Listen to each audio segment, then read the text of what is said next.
જો રાતના સમયે તમે સુમસાન રોડ પરથી જતા હોય તો સાવધાન રહેજો, કારણ કે એકલ દોકલ વ્યક્તિને ટાર્ગેટ કરી મોબાઈલ અને રોકડની લૂંટ કરતી ગેંગની પોલીસે કરી છે ધરપકડ, જે રાહદારીઓ અને એકલ દોકલ બાઇક ચાલકોને સોફ્ટ ટાર્ગેટ બનાવતા હતા। અમદાવાદના સરખેજ સહિત તેની આસપાસના વિસ્તારોમાં આવા ગુના વધી રહ્યા હતા।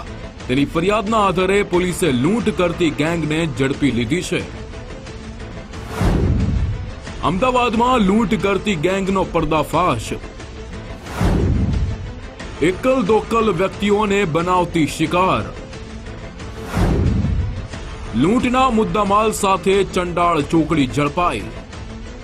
અમદાવાદના સરખેજ પોલીસના સકંજામાં ઊભા રહેલા આ એ જ શખ્સો છે જેમણે છેલ્લા કેટલાક દિવસથી શહેર પોલીસની ઊંઘ હરામ કરી નાખી હતી। રાત પડતા જ આ ગેંગ એક્ટિવ થઈ જતી હતી।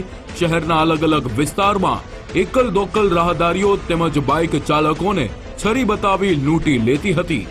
આ બાબતે સરખેજ પોલીસ સ્ટેશનમાં ફરિયાદ નોંધાઈ હતી। તેના આધારે પોલીસે મુમદપુરા પાસેથી હર્ષ શર્મા, પ્રહલાદ વર્મા, સુનિલ મીણા અને આશીષ બુનકર નામના ચારેય આરોપીને ઝડપી લીધા છે। તેઓની પાસેથી 21 મોબાઈલ તેમજ લૂંટ કરવા માટે ઉપયોગમાં લેવાતી છરી જપ્ત કરવામાં આવી હતી।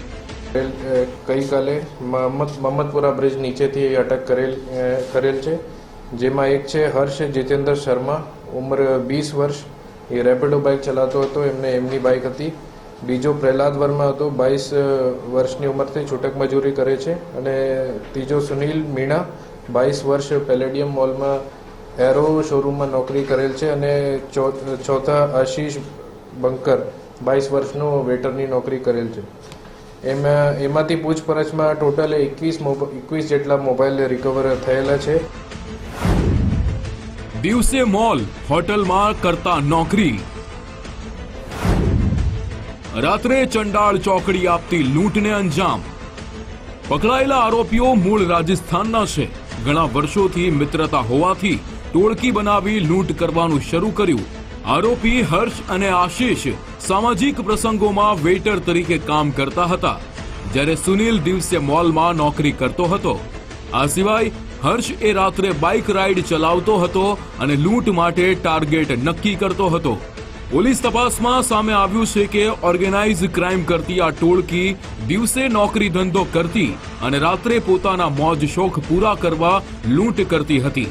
આજકાલથી નહીં પરંતુ છેલ્લા 6 મહિનાથી આરોપીઓએ 21 ગુના આચર્યાનું કબૂલ્યું છે।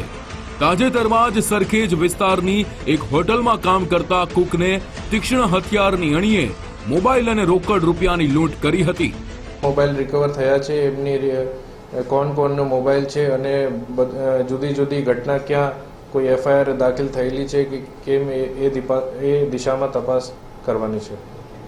ચારો મિત્ર જ હતા અને ચોરીના આપણે ઇકોનોમિક ગેનને રીતે કે કોઈ સારું બીજો કોઈ નોકરી સિવાય આપણા આર્થિક લાભ થઈ જાય એના માટે એ ચોરીનું એક ગેંગ બનાવેલી હતી અને એના 3-4 માસથી એની એક્ટિવિટીઝ ચાલુ હતી।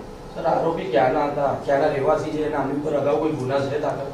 અહીંયા તો એ ચાણક્યપુરીમાં રહેવાનું છે એમનો, પર મૂળ ડુંગરપુર રાજસ્થાનના નિવાસી છે બધા। પોલીસ પૂછપરછમાં 7 જેટલા ગુનાના ભેદ ઉકેલાયા છે।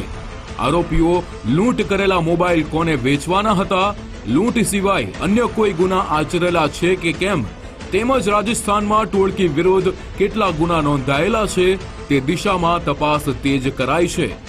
સંજય જોશી, ગુજરાત ફર્સ્ટ, અમદાવાદ।